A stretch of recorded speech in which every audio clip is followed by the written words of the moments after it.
Darda, Aisyah, Zubair, Thalhah dan sebagainya itu tidak hafal Quran. Abu Darda, Aisyah, Zubair, Thalhah dan sebagainya itu tidak hafal Quran.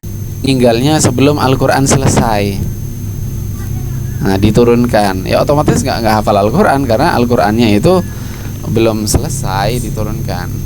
Tapi apakah kita etis untuk memblow up-nya ke media sosial? Nggak etis.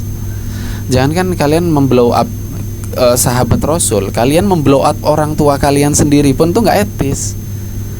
Guru kalian sendiri pun tuh nggak etis.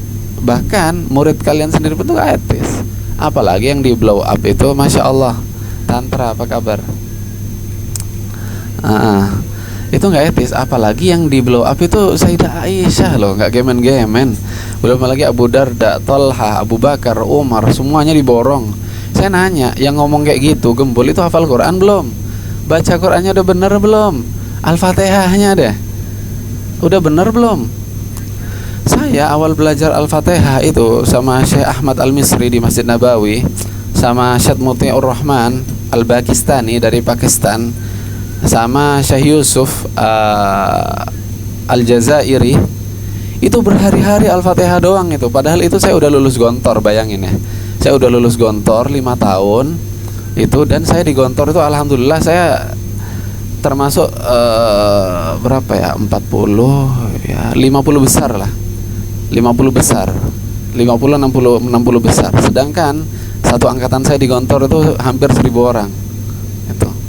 Itu aja bacaan Qur'annya itu masih disalahin. Nah, apalagi kamu si gembul, mondok gak pernah, itu gak pernah, bahasa Arab gak lancar gitu loh. Oh iya dong, lulusan Gontor itu harus speak up. Kalau lulusan Gontor aja gak sih speak up, gimana yang bukan lulusan pesantren gitu loh.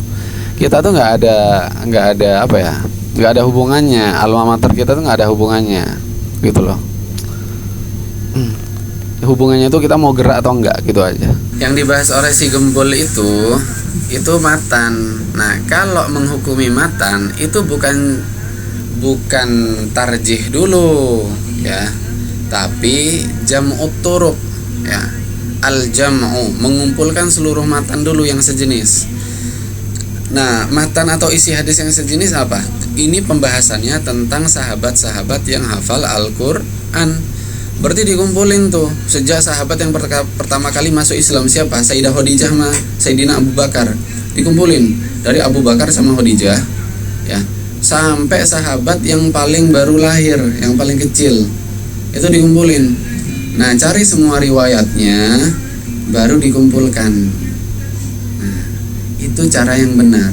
Terus yang kedua, ini bukan hadis ya. Jadi salah kalau gembor tuh ngomong hadis. Itu bukan hadis, tapi itu namanya atharus sahabah. Karena kalau hadis itu kalian fokus ke omongan saya. Jadi abaikan yang komen-komen yang tidak membuat kalian fokus. Kalian fokus ke saya dulu. Nanti tanya jawab nanti. Nah, jadi ada hadis. Kalau hadis itu yang diucapkan Rasulullah, yang dikerjakan Rasulullah. Nah, ma'udhifa ila Nabi sallallahu alaihi wasallam min qaulin aw fi'lin aw taqririn aw sifatin khalqiyatin aw khuluqiyatin min ba'di bi'atsatihi ila wafati. Jadi segala yang Rasulullah ucapkan, Rasulullah lakukan, Rasulullah diam, Rasulullah putuskan setelah Rasulullah diutus menjadi nabi sampai Rasulullah meninggal, itu namanya hadis. Jadi semuanya itu dinisbatkan ujung-ujungnya ke Rasulullah. Tapi kalau tabi'in hanya ke sahabat, itu bukan hadis. Nah, itu namanya athar. Athar itu perkataan sahabat, perkataan tabi'in itu. Jadi bisa dijadiin hukum, bisa, tapi disandingkan dengan perkataan yang lain, perkataan sahabat yang lain gitu. Nah, itu dilengkapi oleh Ibnu Hajar Al-Asqalani di Fathul Bari. Disebutkanlah dari muhajirin ini, cowoknya ini, ceweknya ini gitu. Nah, ceweknya itu yang disebutkan di situ itu ada Sayyidah Aisyah, Hafsah sama Ummu Salamah kalau nggak salah. Kalau kalian nanya, apakah itu doang? Enggak. Masih banyak lagi yang nggak disebutkan gitu loh. Gitu. Jadi si Gembol ini pengennya di Sahih Bukhari itu disebutin semua nama sahabat. Itu kalau disebutkan semua nama sahabat yang hafal Al-Quran, itu bukan kitab hadis namanya. Itu namanya kitab sejarah, kitab sirah. Kalau pengen tahu kitab sirah, bukan buka di Sahih Bukhari, kamu salah. Bukanya itu di mana? Bukanya itu di Sirah Nabawiyah, karya Ibnu Hisham. Nah, atau di kalau pengen yang lebih tebel lagi, itu di Kutubut Tawarikh, di kitab-kitab tarikh. Ada tarikh Dimashq. Nah, ada tarikh Khulafaur Rasyidin. Itu banyak gitu. Jadi gitu. Jadi gini, ibaratnya gini. Si Gembol itu nyari resep rendang ya di buku resep bikin sop. Ketemu nggak? Ya nggak ketemu. Mungkin ada bonus resep bikin rendang, tapi itu ada di buku resep bikin sop ya. Tapi dia bikin, oh enggak, yang paling betul ini, karena buku yang resep sop ini yang ada resep rendangnya di dalamnya itu yang baru pertama kali diterbitkan lebih dahulu dan lebih kredibel karena diterbitkan oleh Imam Chef Juna. Padahal Chef Juna bikin resep sop yang ada resep rendang itu sebagai bonus gitu loh. Kalau pengen cari resep rendang, ya pergi ke restoran sederhana ya. Itu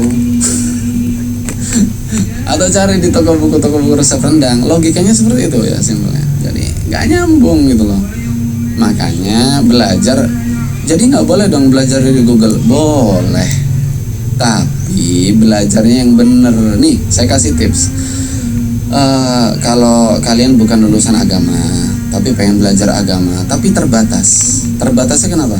Karena kalian sibuk nyari nafkah ya kan. Itu simple. Kalian buka YouTube ya kan.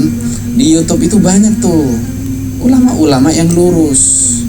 Kalau kalian Mesir Al-Azhar itu kalian cari itu ada Syekh Ali Jum'ah, itu ada Syekh Yusri Al-Hasani, itu ada.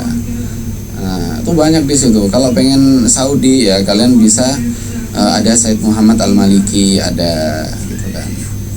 Nah, itu banyak di situ. Terus kalau kalian pengen Indonesia, simple Ustadz, saya nggak paham bahasa Arab, saya bahasa Indonesia. Ada Ustadz Adi Hidayat, ada Ustadz Abdul Somad gitu kan. Tuh. Banyak gitu loh. Ustadz Abdul Somad, sahabat yang hafal Al-Quran. Ustadz Adi Hidayat, sahabat hafal Al-Quran.